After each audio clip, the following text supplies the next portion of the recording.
네, 오늘 사순절 33일째가 되는데요. 오늘 본문 말씀은 야고보서 2장 17절인데 2장 15절부터 17절까지 좀 보기를 원합니다. 신약성경 372페이지에 나와 있습니다. 말씀을 찾으신 줄 알고 같이 15절부터 17절까지 말씀 읽겠습니다. 만일 형제나 자매가 헐벗고 일용할 양식이 없는데 너희 중에 누구든지 그에게 이르되 평안히 가라, 덥게 하라, 배부르게 하라 하며 그 몸에 쓸 것을 주지 아니하면 무슨 유익이 있으리요. 이와 같이 행함이 없는 믿음은 그 자체가 죽은 것이라. 아멘. 오늘 이 말씀으로 기도하는 사람을 통해서 일하시는 하나님이라는 제목으로 말씀을 좀 나누기를 원합니다. 어제 우리가 중보기도에 대한 말씀을 설교로 들었습니다. 어떤 상황이나 또 어떤 사람을 위해서 우리가 중보기도를 하는 것은 예수님께서 우리를 위해서 중보하시는 그 자리에 우리도 같이 서서 중보에 참여하는 그런 일이라고 어제 말씀을 들었습니다. 그러니까 예수님의 마음에 우리가 참여하는 거예요. 예수님이 아파하시는 그곳에 우리의 마음도 같이 거기에 참여해서 아파하고 같이 기도하고 이렇게 하는 것이 중보기도의 본질이라고 어제 말씀을 들었습니다. 근데 그런 마음으로 중보를 이렇게 하다 보면은 때때로 이런 마음이 듭니다. 어떤 저 형제 좀 하나님 도와주십시오. 하나님 저 형제가 어려움에 있습니다. 이렇게 기도할 때에 하나님께서 저에게 말씀을 하세요. 네가 가서 좀 도우면 안 되겠니? 네가 가서 좀 도와라. 우리 형제들을 위해서 또 이웃을 위해서 하나님 저 사람을 구원해 주십시오. 이렇게 기도할 때에 네가 가서 복음 전해라. 하나님께서 이렇게 말씀을 하시는 것입니다. 그래서 기도하다가 사명받는 일이 생기고 그 일을 직접 행하는 사람이 되기도 합니다.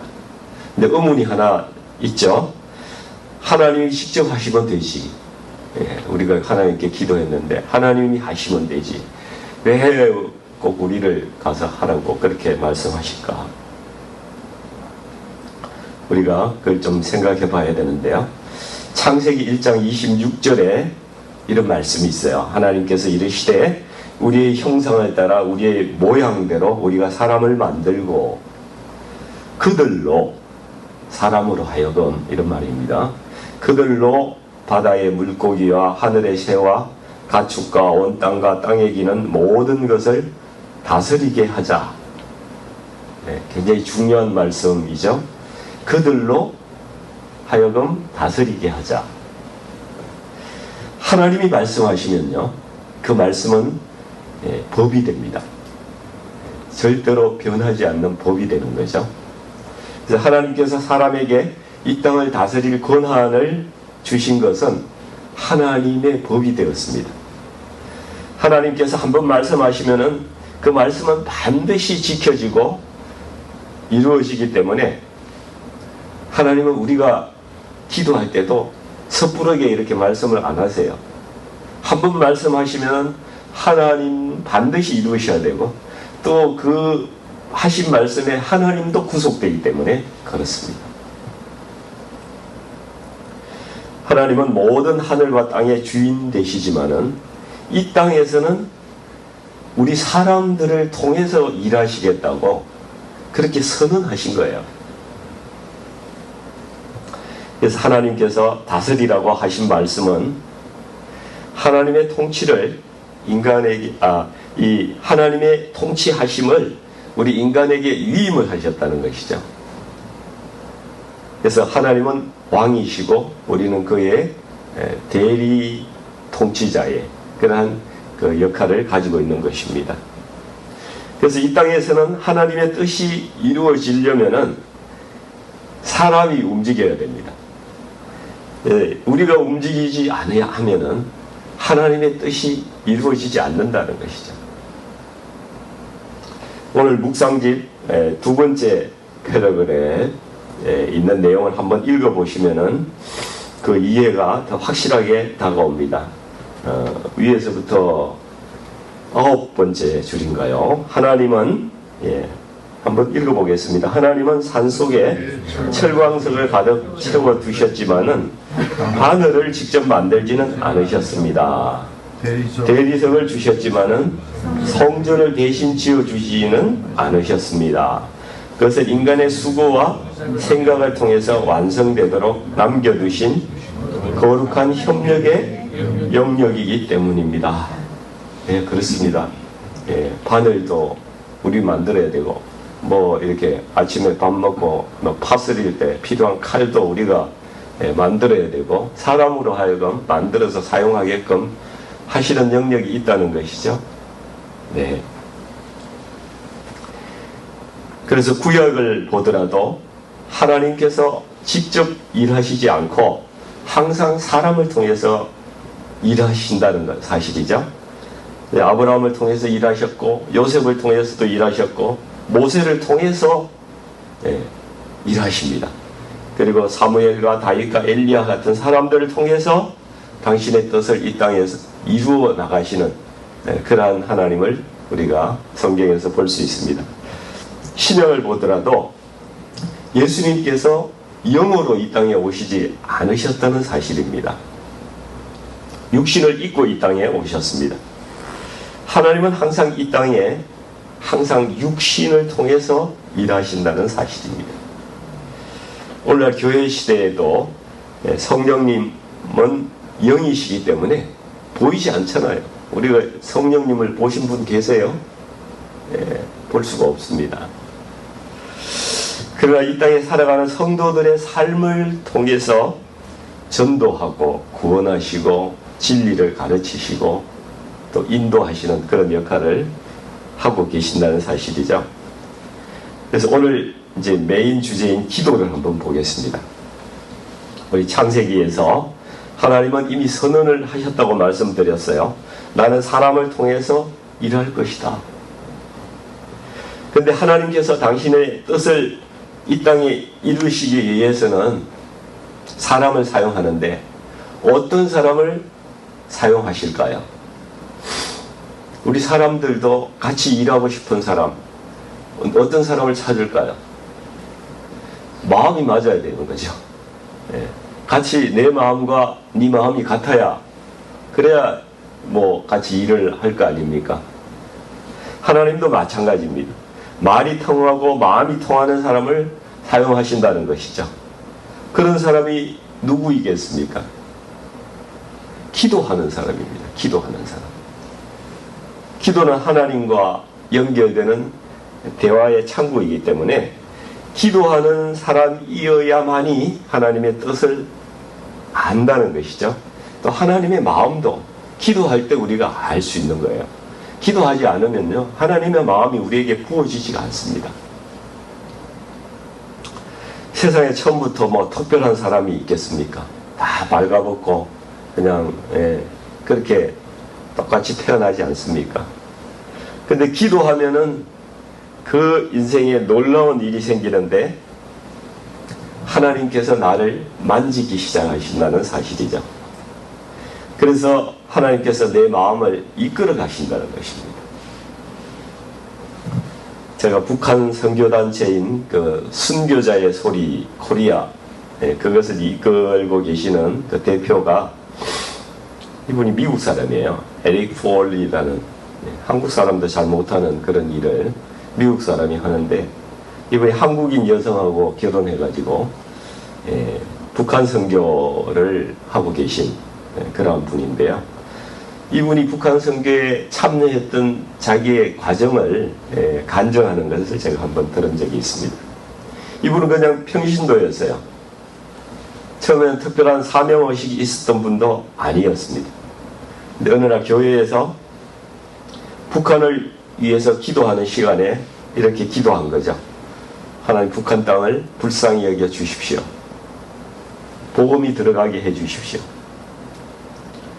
기도를 한 번 하고 이제 끝내려고 했는데 이분의 마음 가운데 그 다음부터 북한 소식이 계속 눈에 들어오는 거예요. 예, 탈북민의 이야기를 들으면은 막 마음이 아프고 무너지고 예배 중에도 북한이 계속 생각나더라는 이야기입니다. 이분이 이렇게 고백을 합니다. 내가 북한을 선택한 것이 아니라 북한이 나를 자꾸 붙잡기 시작하더라. 그래서 기도가 깊어지기 시작하고 기도할 때마다 눈물이 나고 지속적으로 북한을 위해서 중보기도를 했다고 합니다. 어느 날 기도하는데 어느 날 마음에 네가 가서 그 사람을 도우면 안 되겠니? 이런 감동이 있었다고 합니다. 그때부터 이분이 탈북민 사역에 참여하고 선교단체를 돕고 물질도 드리기 시작했습니다. 점점 더 하나님께서 북한 사역을 하라는 그 확신이 강해져서 결국 이분이 선교 훈련을 받고 북한 접경 지역으로 가서 탈북민을 돕는 그런 사역을 하게 되었고 지금은 그 순교자의 소리라는 북한 선교단체를 이끄는 데까지 이르게 되었다는 것입니다. 우리는 이런 간증을 통해서 하나님께서 기도하는 사람을 어떻게 이끌어 가시고 또 주님의 일을 어떻게 감당하게 하시는지 조금은 깨달을 수가 있는 것 같아요.